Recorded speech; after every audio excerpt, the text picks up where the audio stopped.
जनादेश 2025 यानी कि 2025 की शुरुआत बीजेपी के लिए बहुत ही अच्छी कह सकते हैं, बम्पर जीत वाली शुरुआत रही है। अयोध्या के मिल्कीपुर विधानसभा उपचुनाव में जीत पर सीएम योगी ने कहा कि यह जीत बीजेपी पर जनता के अटूट विश्वास का प्रतीक है। डबल इंजन सरकार के सेवा, सुरक्षा और सुशासन की जीत है। सीएम योगी ने कहा कि समाजवादी पार्टी की परिवार और झूठ की राजनीति पर विराम लगा है। उन्होंने आरोप लगाया कि राजनीतिक स्वार्थ के लिए समाजवादी पार्टी ने झूठ का सहारा लिया, जिसके चलते जनता जनार्दन ने सबक सिखा दिया है।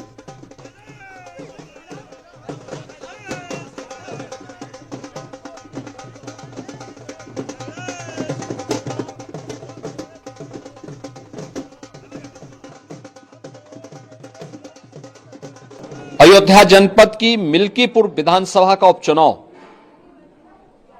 इस समाजवादी पार्टी के परिवारवाद और झूठ की राजनीति को पूर्ण विराम देते हुए डबल इंजन सरकार के सेवा, सुरक्षा और सुशासन के मॉडल को अंगीकार किया है। जनता जनार्दन ने बहुत स्पष्ट किया है कि भले ही अपने राजनीतिक स्वार्थ के लिए समाजवादी पार्टी कितना भी झूठ का सहारा क्यों न ले ले, कितना बड़ा प्रोपेगेंडा क्यों ना कर ले, लेकिन जनता जनार्दन उन्हें सबक सिखाने के लिए पूरी तत्परता के साथ कार्य कर रही है। अयोध्या का यह परिणाम लगभग 61,000 वोट से भारतीय जनता पार्टी के चंद्रभान पासवान की विजय इस बात को प्रमाणित करती है कि जनता जनार्दन का विश्वास डबल इंजन की भारतीय जनता पार्टी सरकार और प्रधानमंत्री मोदी जी के नेतृत्व में है। मैं चंद्रभान पासवान की विजयी होने पर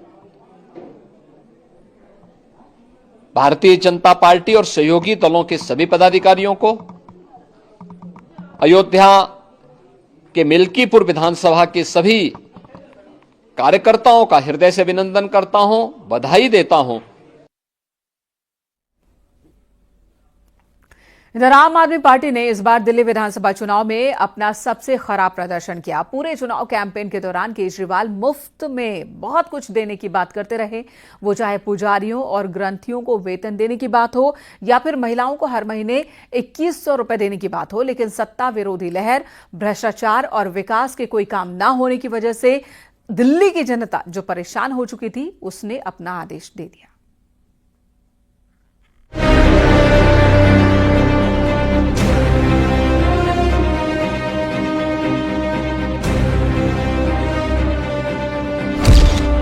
दिल्ली में हार गए केजरीवाल।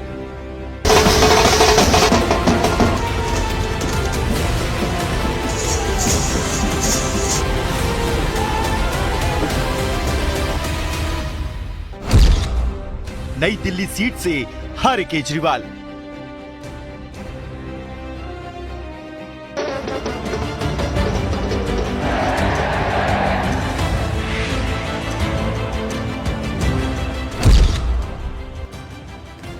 दिल्ली से आ रही ये तस्वीरें केजरीवाल की पहली राजनीतिक हार की हैं। ये चुनाव केजरीवाल की मुफ्त वाली योजनाओं का टेस्ट भी था। मुफ्त बिजली, पानी और फ्री बस की स्कीम के बावजूद उनकी हार ने साफ कर दिया कि जनता कुछ ज्यादा चाहती है। वो दिल्ली में अमूलचूल परिवर्तन के मूड में थी। दिल्ली का चुनाव केजरीवाल के लिए अग्नि परीक्षा थी, जिसमें जनता ने उन्हें नकार दिया। केजरीवाल खुद अपनी सीट हार गए। जेल से निकलते ही केजरीवाल ने ऐलान किया था कि जनता ही उनकी ईमानदारी पर मुहर लगाएगी। 2 दिन के बाद, आज से 2 दिन के बाद मैं सीएम की कुर्सी से इस्तीफा देने जा रहा हूं।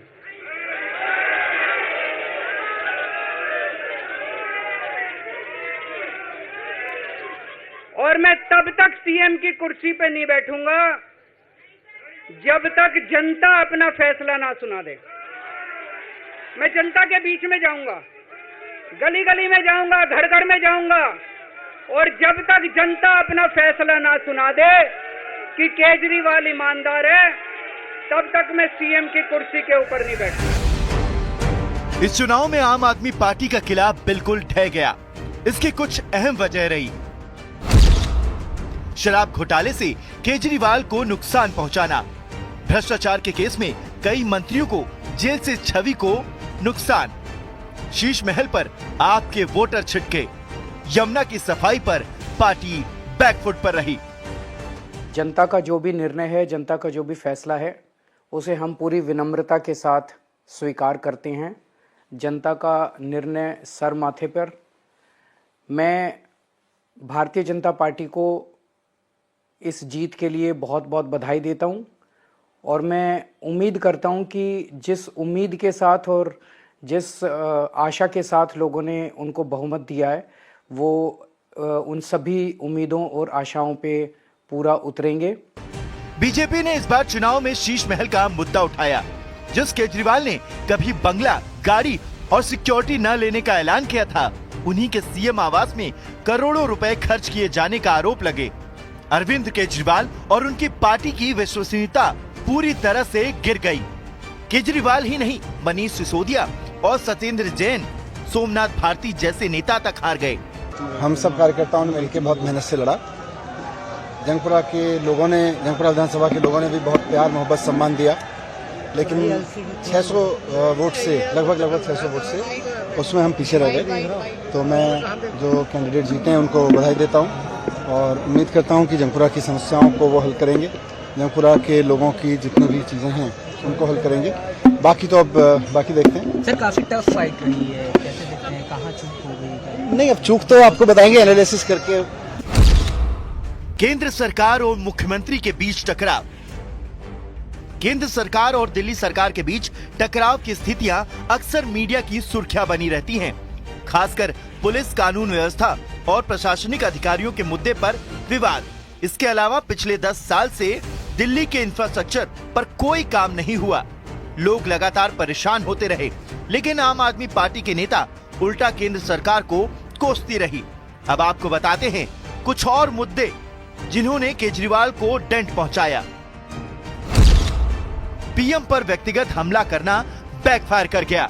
AIMIM की एंट्री से बटा मुस्लिम वोट। अतिशी को सीएम बनाने का दावा उल्टा पड़ा। टूटी सड़कें चुनावी मुद्दा बनी। इसके अलावा दिल्ली में भले ही लोगों को मुफ्त पानी मिल रहा था, लेकिन लोग गंदे पानी की शिकायत कर रहे थे। महिलाओं को DTC में फ्री सफर की सुविधा थी, लेकिन दिल्ली की सड़कों की हालत काफी खराब थी। केजरीवाल की हार सिर्फ चुनावी पराजय नहीं है, बल्कि ये बड़ा संकेत है कि दिल्ली में मतदाताओं की अपेक्षाएं बदल रही हैं।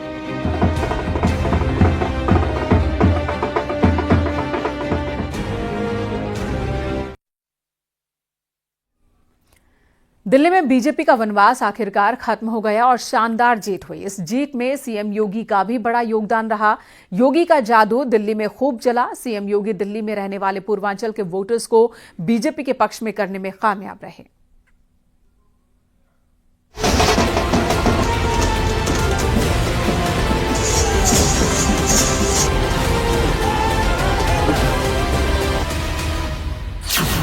दिल्ली विधानसभा चुनाव में बीजेपी की शानदार जीत हुई, जिसमें उत्तर प्रदेश के मुख्यमंत्री योगी आदित्यनाथ का बड़ा योगदान रहा। योगी का जादू दिल्ली में चला। जहां उत्तर प्रदेश के मुख्यमंत्री योगी आदित्यनाथ के दिल्ली चुनाव का मोर्चा संभालने से पहले ही उनके खास चुनावी स्लोगन बटेंगे तो कटेंगे दिल्ली में पहले से ही सुर्खियां बटोरे हुआ था। 2024 के आखिर में हुए विधानसभा चुनाव में भी योगी का ये स्लोगन खासा चर्चित रहा। दिलचस्प बात ये है कि हरियाणा और महाराष्ट्र विधानसभा चुनाव में भी बीजेपी की जीत योगी आदित्यनाथ के बटेंगे तो कटेंगे नारे को विशेष रूप से श्रेय मिला था। योगी आदित्यनाथ वैसे तो पूरे देश में अपनी हिंदुत्व की राजनीति वाली लाइन पर बीजेपी के लिए चुनाव प्रचार करते रहे हैं, लेकिन दिल्ली में रहने वाले पूर्वांचल के वोटर के बीच बीजेपी ने उनका इस्तेमाल किया और उसका पूरा फायदा मिला। दिल्ली में योगी आदित्यनाथ ने चुनावी रैलियां और सार्वजनिक सभाएं की। सीएम योगी ने किराड़ी, जनकपुरी, मंगोलपुरी, विकासपुरी और राजेंद्र नगर, शिव विहार, इंदिरापुरी और उत्तम नगर में जनसभा की और यहां योगी का जादू चला। बीजेपी प्रत्याशियों की जीत हुई। सीएम योगी अपनी जनसभाओं में कहते रहे हैं कि डबल इंजन की सरकार से विकास कार्य होता है। नए भारत में सभी योजनाओं का लाभ बिना किसी भेदभाव के सभी को मिल रहा है। दूसरी ओर दिल्ली के अंदर यहाँ राज्य सरकार 11 वर्षों से है और वह अराजकता का पर्याय बनकर रह गई है। देश में ये पहला राज्य सरकार और पार्टी है जिसके ऊपर भ्रष्टाचार का मुकदमा दर्ज है। आप मुझे बताइए कितना बड़ा आयोजन उत्तर प्रदेश के प्रयागराज जनपद में हो रहा है और सफलतम आयोजन इसलिए हो पा रहा है क्योंकि उत्तर प्रदेश में भी भाजपा की सरकार और केंद्र में भी मोदी जी के नेतृत्व में भारतीय जनता पार्टी की सरकार, ये डबल इंजन की सरकार जब मिलती है तो कोई भी कार्यक्रम पूरी भव्यता के साथ, पूरी दिव्यता के साथ आगे बढ़ता है और प्रयागराज में वही दर्शन हम सबको हो रहा है। योगी ने यमुना में प्रदूषण के मुद्दे को भी बड़े स्तर पर उठाया। दिल्ली में आम आदमी पार्टी के अध्यक्ष से अरविंद केजरीवाल जी से मैं पूछना चाहता हूं, क्या यमुना जी में वह भी अपने मंत्रियों के साथ जाकर के स्नान कर सकते हैं क्या?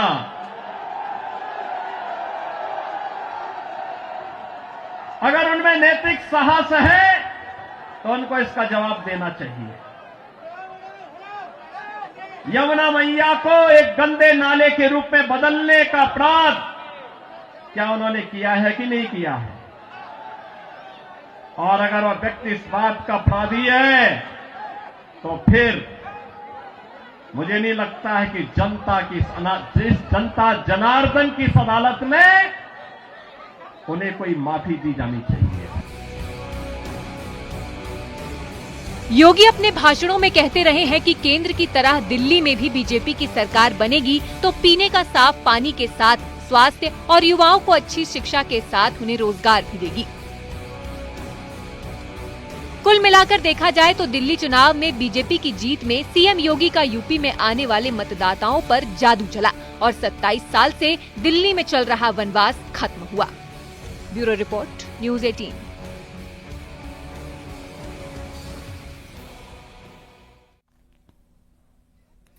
लगातार 3 बार सत्ता और फिर अचानक इतना बड़ा झटका, क्या आम आदमी पार्टी के लिए ये सिर्फ सत्ता विरोधी लहर है या फिर इसके नतीजों का असर दूरगामी साबित होने वाला है?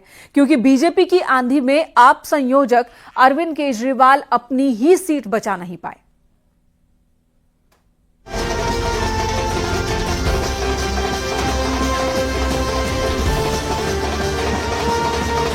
जनता का जो भी निर्णय है, जनता का जो भी फैसला है, उसे हम पूरी विनम्रता के साथ स्वीकार करते हैं। 600 वोट से लगभग 600 वोट से उसमें हम पीछे रह गए। दिल्ली चुनावों में आपको ऐतिहासिक झटका। अरविंद केजरीवाल समेत कई बड़े चेहरे धराशाही। अब क्या होगा केजरीवाल की सियासी विरासत का?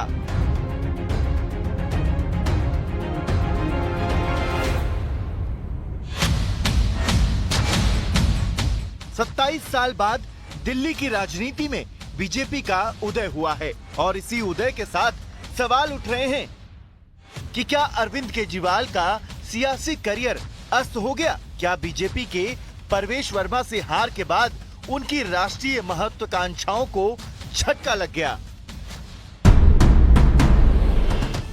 क्या इस हार के बाद केजरीवाल कभी उबर पाएंगे? इन्हीं सवालों के जवाब से पहले केंद्रीय गृह मंत्री अमित शाह के इस ट्वीट को समझिए, जिसमें उन्होंने दिल्ली विजय की बधाई दी है। दिल्ली में झूठ के शासन का अंत हुआ है। यह अहंकार और अराजकता के हार है। यह मोदी की गारंटी और मोदी के विकास के विजन पर दिल्ली वासियों के विश्वास की जीत है। इस प्रचंड जनादेश के लिए दिल्ली की जनता का दिल से आभार। मोदी जी के नेतृत्व में भाजपा अपने सभी वादे पूरी कर दिल्ली को विश्व की नंबर 1 राजधानी बनाने के लिए संकल्पित है।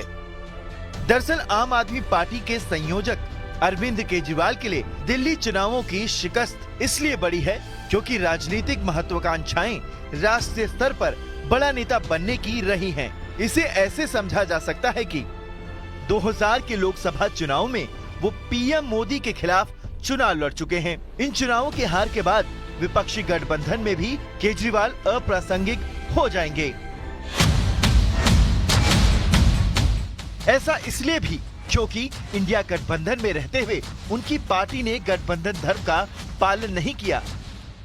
हरियाणा विधानसभा चुनाव में कांग्रेस की मदद करने के बजाय पार्टी ने उनके खिलाफ चुनाव लड़ा। वोट बांटने का असर ऐसा हुआ कि कांग्रेस को सीधा नुकसान हुआ और बीजेपी को फायदा। और अब दिल्ली में हुई पार्टी की करारी हार सीधे सीधे अरविंद केजरीवाल के नेतृत्व पर सवाल खड़े कर रही है,